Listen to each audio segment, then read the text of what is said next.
à Gassin, à la maison des confitures. Bon, faut que je vous avoue quelque chose, c'est que j'y suis jamais allée. Ça fait 25 ans que j'habite dans le Golfe et jamais j'y suis rentrée. Donc aujourd'hui c'est le grand jour, on y va et en plus j'ai le droit d'aller dans les cuisines.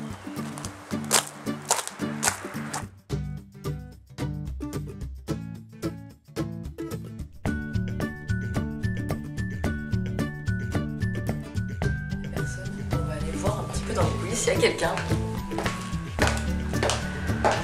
Alors, qu'est-ce que c'est la maison des confitures?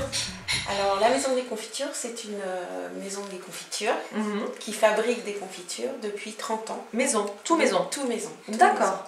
Et nous, on a repris il y a 10 ans, par contre. Ok. On a repris avec les anciens propriétaires et on continue à faire tout maison et les confitures.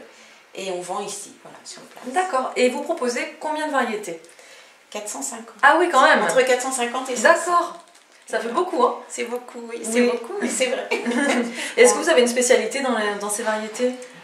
Alors, on a des spécialités parce qu'on fait des confitures de légumes aussi. D'accord. Pour manger avec les fromages, les viandes. Oui. On a aussi des confitures de fleurs. Ok. On a beaucoup de variétés de fruits que par exemple, quand l'on décline l'abricot en vin parfum. D'accord. La framboise en vin parfum. Oui, avec des herbes aromatiques. Voilà. D'accord. Voilà. Et vous servez où? Est-ce qu'il y a un endroit particulier où vous servez ou est-ce que c'est vous qui produisez Alors, les fleurs par exemple, justement, il y a beaucoup de fleurs qu'on ramasse dans le jardin. Sinon, ah oui, oui, vous les faites vous-même, d'accord. d'accord. L'acacia, le jasmin. Ok, super. Tout ça. Le mimosa. C'est long à ramasser, mais ça va. Ouais. Et les fruits, tous nos fruits et légumes viennent, enfin tous, pas l'ananas, hein, mais tous les fruits et légumes viennent de chez Marie, à la Croix. À la Croix. Ah oui, bah, je connais. Marie est connue ici. Et elle a vraiment des bons produits de Provence. Alors Virginie, moi pour ma recette, je vais faire un sablé breton avec un petit peu de confiture, une crème pistache et des fraises fraîches. Qu'est-ce que tu peux me conseiller? Alors, comme confiture, une confiture de fraises ou quelque chose pour casser? Non, quelque chose pour relever un petit peu le goût de ma fraise. Alors là on est devant les fraises, il faudrait choisir ou une fraise Marat des Bois. Oui. Vous connaissez hein, la fraise c'est le goût de la fraise entre la fraise et la fraise des bois, ou carrément une fraise des bois. Fraise des bois sauvages, ça m'appelle un petit peu quand voilà, même. Celle-là, voilà, avec des petites fraises dedans et d'accord. Des petits. Voilà, là ça va carrément rehausser la fraise. Ok. Et est-ce qu'on peut aller voir un petit peu dans les cuisines comment ça se passe? Voilà, parce qu'il est en train d'en. Allez, bah je te suis. Ça sent super bon, vous préparez quoi? Alors là, c'est un fond de pêche rhubarbe. D'accord. Et pour le récipient, il faut absolument quelque chose en... Les bassins en cuivre, toujours. Oui, toujours en cuivre, d'accord. Oui. J'en ai plusieurs, ça c'est pour les fruits jaunes, j'en ai d'autres pour les agrumes, j'en ai une pour les Pour pas mélanger les saveurs en fait, voilà. C'est ça? Une pour les fleurs. D'accord. Et que je conserve pour les chocolats aussi. D'accord. Pour qu'il n'y ait pas de... J'ai même le droit de touiller la confiture. Ça sent super bon.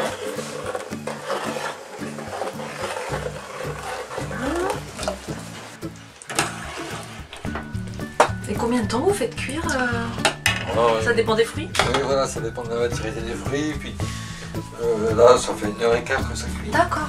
Voilà. Et après, je remplis les pots au fur et à mesure.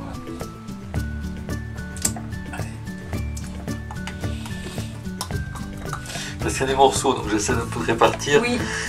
À la fois de la rhubarbe et de la pêche.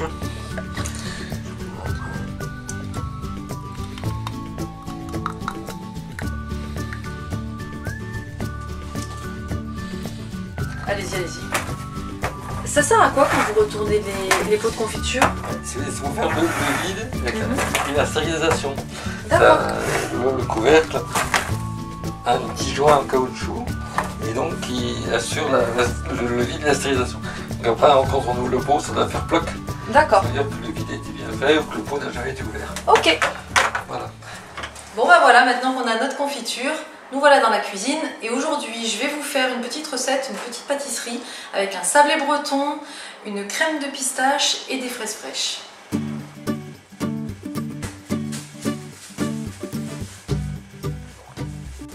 Alors Alors on va d'abord commencer par le sablé breton. On peut le préparer la veille ou sinon 2-3 heures avant parce que ça nécessite de rester au frigo pendant 2 heures minimum. Et on n'oublie pas de préchauffer notre four juste avant la cuisson à 180 degrés pour avoir un four bien chaud. Alors on va d'abord commencer par faire blanchir nos jaunes d'œufs avec le sucre jusqu'à ce que le mélange blanchisse bien. Et une fois que ce mélange aura blanchi, on va rajouter au fur et à mesure notre farine et en dernier le sel et le beurre qui sera bien à température ambiante pour qu'il soit bien mou. Il ne faut surtout pas que ce soit du beurre fondu, mais très mou. Donc on va commencer à faire blanchir, donc on mélange. Moi je le fais à la main, mais on peut le faire au robot. Hein. Pour celles qui veulent le faire au robot, il n'y a pas de souci. Voilà, là on est bien. Donc si vos œufs sont pas très gros et que vous voyez ça forme une petite boule, il faut, vous pouvez rajouter un tout petit filet d'eau et ça va vous aider à avoir la bonne texture. Voilà, on va rajouter le sel, on a mis toute la farine, un petit peu de sel et on va rajouter notre beurre bien mou, c'est super important. Et on y va avec les mains, hein. On n'a pas peur, on y va.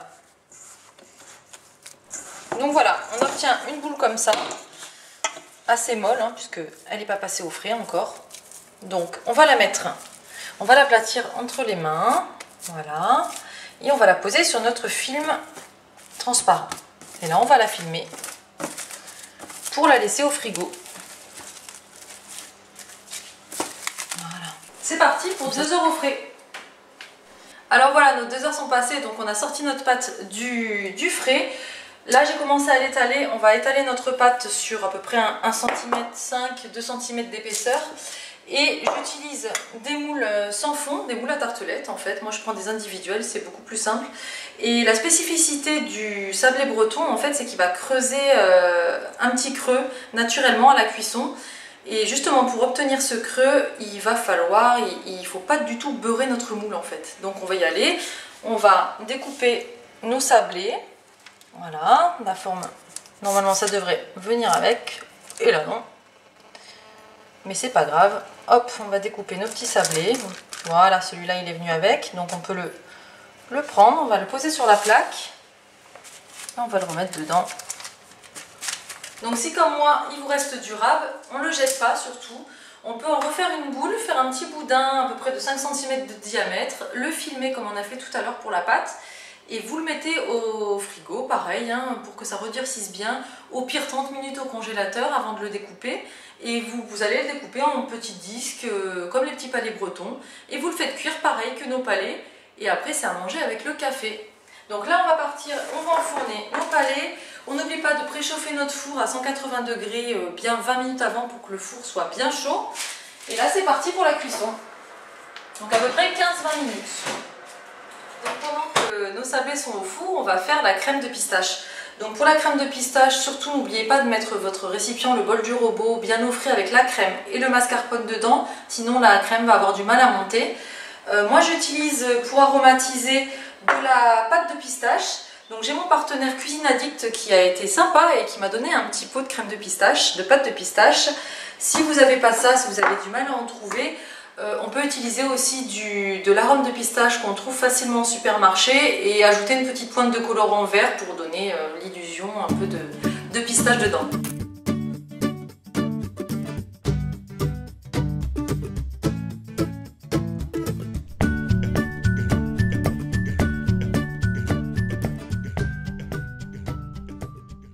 Voilà, on a rempli notre poche. Maintenant, on va la mettre au frais. En attendant que nos sablés soient bien frais et sortis du four.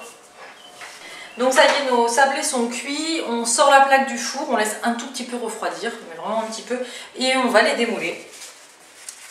Donc on fait attention à ne pas se brûler. Voilà, donc vous voyez le petit creux qui s'est fait naturellement dans le four. Donc on va commencer le montage une fois que nos petits sablés sont froids, donc ils vont durcir. Hein. Voilà, donc le creux, s'il ne se crée pas beaucoup, après on peut l'accentuer avec le dos d'une petite cuillère. Donc là on va remplir nos sablés de confiture. Nous on a choisi donc la fraise des bois sauvages. Voilà, donc on en met plus ou moins, hein, comme on aime. Voilà, on peut prendre une confiture de fraises basique. Donc pour la crème, moi j'utilise des poches à douille jetables, je trouve ça un peu plus hygiénique. Et une douille. Alors là pour la déco, j'ai utilisé une douille Wilton 2D. Donc on va commencer par l'extérieur. On appuie légèrement et on guide notre poche. Voilà. On va jusqu'au centre. Et là, on va faire notre petit dôme. Toujours sur l'extérieur. Et on monte. Là, on va disposer nos petites fraises harmonieusement sur les bords de notre gâteau. On va faire le tour. J'ai pris des gariguettes que j'ai coupées simplement en deux. Voilà. Comme j'aime la fraise, je vais en rajouter encore une. Et pour la déco, j'ai acheté des pistaches en supermarché. Maintenant, ils font les pistaches, ça se vend des pistaches non salées et décortiquées. Donc j'ai simplement pris quelques pistaches et je les ai mixées dans mon robot. Voilà, pour la déco, puis un peu de croquant quand même. Voilà, un petit peu dans l'assiette. Et voilà notre petit sablé breton à la crème de pistache. Alors j'espère que mon petit cours de pâtisserie vous a plu. Comme d'habitude, si vous avez des questions, rendez-vous sur le blog ou la page Facebook.